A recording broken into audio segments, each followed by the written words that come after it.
I am listing out very transparently all the things that I have learned since becoming an LCSW 10 years ago, and what I wish I knew sooner. The good, the bad, the ugly. Therapy is extremely hard. It is something you are gonna find your own style within, and it's something that even though you have to log multiple amount of hours, if you're just generally wondering how many clinical hours am I gonna need to get a license, this is for Texas, that's how many hours. It's tough to do it. You have the little cradle of doing it alongside a supervisor. Essentially, you are borrowing or utilizing your supervisor's license, that's the cradle, to gain those clinical hours. I am a supervisor myself, so that's a little bit of a spoiler. If you followed here for a while, you know I love clinical social work. So would I do it again? Yes, absolutely yes. Even though therapy is very hard and it's hard to open up to a supervisor for 2 years, that's how long you have to stay under a supervisor's license while you're getting those hours. It's hard to disclose to a supervisor where you think you messed up, that you don't know what you're doing, that you're stuck somewhere, that you didn't implement the intervention that they suggested that you implemented during the supervision hour that you paid for. I'm gonna dig into this a lot deeper, but of course, if questions are coming up, drop them in the comments below. But yes, therapy is very, very difficult. After all the hours, after the test, we'll talk about that soon as well, you won't feel ready. You still won't feel ready to face your first client. It will feel odd and off. You'll kind of feel like you're wearing a costume. When you get your first initial client, it just feels off. It feels weird. And I just want to normalize that for you. If you're watching this as a clinical therapist, you're like, what should I have learned? Which that's something I would do if I saw a video similar to this. I love this post by Marvin. I actually interviewed him here as well. There's a whole series. I'm gonna link it above and I'll give you some chance to save this playlist. It's a playlist series of me interviewing several different social workers that I admire, that I've connected with on social media, that you may know of as well, including Marvin. And they're just giving their insights and answering questions and being very transparent. And I wanna start doing those again, by the way. The other thing is that the test is not that hard, and that might be a hot take right there, but I don't think that the clinical exam is really that difficult. I'm assuming you've taken your LMSW exam, which is the licensed master's social work exam that we all take after our master's program to get licensed and work as an official social worker. If you struggled on that one, then just prepare a little bit extra, but it's very similar. I think I prefer the clinical exam because at least I know that all the questions will be clinical in nature. They are very wordy questions and it's timed, so that's something to practice. You need the test taking strategies, not so much the content of what's there. And don't double guess yourself, like don't double think, don't overthink. That's easier said than done, but just don't do it. Go with your very first gut response, almost like very mechanical, like you are a computer. That's how you answer those questions, because once you start thinking of the nuances, you're gonna confuse yourself and it's gonna become a mess. Like I mentioned before, you are going to have to be required, if you do it right, to open up about your biggest flaws in the therapy session, about your biggest worries, about your own issues, because countertransference and transference, it's very much a thing. So choose your supervisor wisely. I know that a lot of different agencies and jobs, one of their selling points is the fact that they offer free supervision. Just be sure that you are you fully trust that supervisor and that you are comfortable with them. I think that's the main thing. You want to have a level of comfort because you're gonna have to disclose and get down to the nitty-gritty of what's being challenged within you. And if you don't have that comfort level with your supervisor, whether it be free or not, you are not gonna get adequate supervision. If you're telling a supervisor something that they want to hear, let's just be honest, social workers are very good at BSing. If you're doing that, you're doing yourself a disservice because you are not truly learning what you need to work on within yourself to become a better clinician. It is tough work and you're part of that work. So it's a lot of inner work as well. Some supervision sessions will feel like you're in therapy. It's a blend there. You're 2 years, as I mentioned, with the supervisor. You're utilizing their license, but you're also utilizing their intervention ideas and your consultation that you're doing, like those case reviews that you're doing. You're taking what they're suggesting and putting it with your own spin. As a supervisor, there's a fine line between really elevating your supervisee and patting them on the back and encouraging them, but also challenging them to be better. It's like a coach. It's very fun. I love it.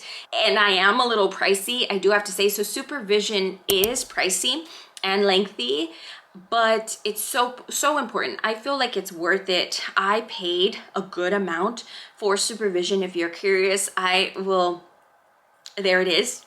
There it is. That's how much I paid, which was pricey, especially for the time that I got supervised 10 years ago.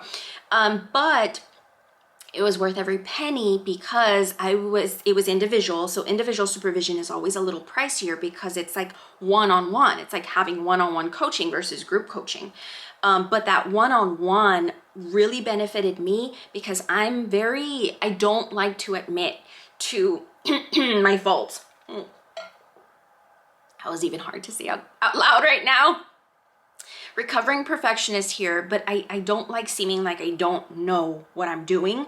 And I really had to shed all of that and work through all of that. And there was no way I was going to be able to do that in a group. Let's just be honest. So the one-on-one individual supervision was what I had to pay for to go through the journey I needed to go through to become the best clinician I could be. Working independently and working for yourself seems to be like the pie in the sky goal. And I have a whole video on why I have not gone into private practice. I've had my license to work privately for 10 years, but I've stayed within the school system because it's aligned. And you can watch the video that I post above to really dive deeper into that and my whys behind that. But I just want to say in this video real quick, don't feel rushed to jump into private practice. Don't rush into working for BetterHelp or one of these agencies where virtual supervision is very accessible, a virtual therapy is very accessible, and then you can jump in and take that double job. Don't feel like you have to rush into that. If you have a job, I supervise, for example, school social workers. Yes, it's a thing. We'll talk about that soon. Clinical social workers can come out of school social work. Don't leave your school social work position just to start a private practice or to jump into private practice. This is another hot take. Working independently and working for yourself at the same time while you're new to the skill set that this license that you just received. So I wouldn't rush into it. I think like society makes you feel like you have to rush into it and apply it right away. And typically I've had that viewpoint as well. One of the reasons why I don't really go for a PhD or a PsyD, because why? How am I going to apply it? But in all honesty, it's still going to be viable to you. You're now going to be able to put an LCSW behind your comma, last name, comma, LCSW. You're going to be able to add those letters, and they do talk, especially in the state of Texas. An LCSW is the highest practicing social worker in this state, and people recognize that. And within the field, people recognize that. You will still have to advocate for exactly what you are, sometimes always in schools, because that's not the verbiage. People don't use that verbiage. So a lot of times I will explain myself like I have my license to practice therapy, and I'll explain that to teachers, to parents, because they don't know what an LCSW is. But they're very powerful letters. It unlocks better paying jobs. It unlocks the possibility of becoming your own boss, which I didn't say never do, but don't feel rushed to do. I think kind of blending with what I just said earlier, I got my clinical license and I stayed in school social work, and I stayed doing the attendance interventions and doing the home visits and case management and things like that. And I kind of felt like, am I wasting this license away? And it wasn't a waste, because those letters allowed me to qualify for the role of what I'm doing now, which is a school-based therapist. The only students that I see one-on-one are the students that have requested mental health counseling. It's my dream job. If you would have told me that I would be doing that when I got my clinical license and remained a school social worker in a middle school for a few years after, I would smile hugely, because I didn't know it was possible. So I'm letting you know that it's possible. There are school districts and areas that are creating wellness programs and care centers to provide therapy within schools. It's becoming more and more of a thing. So it's definitely worth it, because if you didn't have those letters, you wouldn't be eligible to gain that role at all. So the letters do talk. That also leads me into the fact that time is going to pass. Just start. If you're holding off till you're ready, do not, because you're never going to feel ready. I know it sounds easier said than done, but honestly, if clinical social work is tugging at your heart just a little bit, I would start off the hours. Time is going to pass anyway, so you're not necessarily wasting time unless you haven't started those hours, unless you haven't started clocking those and making them count. If at the end you decide, hey, it's not for me, then you don't renew the license. I mentioned that school social work counts when we're talking about time, and I just want to double down on that, because I've seen other places and people wondering, like, I'm a school social worker, how do I also get clinical hours? It's a delicate way of doing this. I've done it and like recreated it. I have licensees under my name that have worked in schools and got their license already, and I myself am a testament to that. So it's very much possible. If you're interested and wanting to start the journey, I am happy. I'm going to put my link below on my supervision and more information on that. Last but not least, I got to look back at my list, because I want to make sure I got all of them. This is the bad, I guess. You become a training snob. It's a little bit harder to find trainings that are interesting to you, because a lot of the training is, especially for school social workers, they kind of keep it at case management. They keep it at just like surface level work instead of that deeper level work. So it takes a little bit of extra digging and searching for conferences or sessions at different conferences that are going to speak to your clinical mindset. It just makes you a little bit of a training snob. It's like, I knew that, like, duh. So it takes some extra fake smiling, I guess, to push through some of those trainings. Those are some of the things that I've learned. I also jotted down some questions that you might be having. If you're still tuned in, hi. Let's drop a little emoji, a little happy emoji below, so that I know that you are a real one. Thank you for watching this long.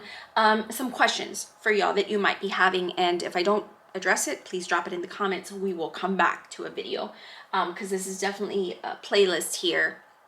Clinical insights. How to keep up with your LCSW, again, every 2 years. What counts as clinical work? Anything you're doing at your job where you are able to assess, diagnose, and create interventions for. And that can be a group, that could be individual. I get questions about how to log those hours. I'm going to do a whole video on that, just different tips and strategies that I've learned over the years. Don't let that stop you from getting your clinical license. It's not that difficult.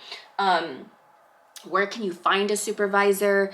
I would look at your alumni association. I would look within your job. I would also do a search online, use hashtag searches too. I tried a hashtag search clinical social work supervisor, not that common or trending, but I myself am a supervisor. Again, my stuff is below. If your dream job is school social work, is it worth it? I answered this yes, yes, and yes.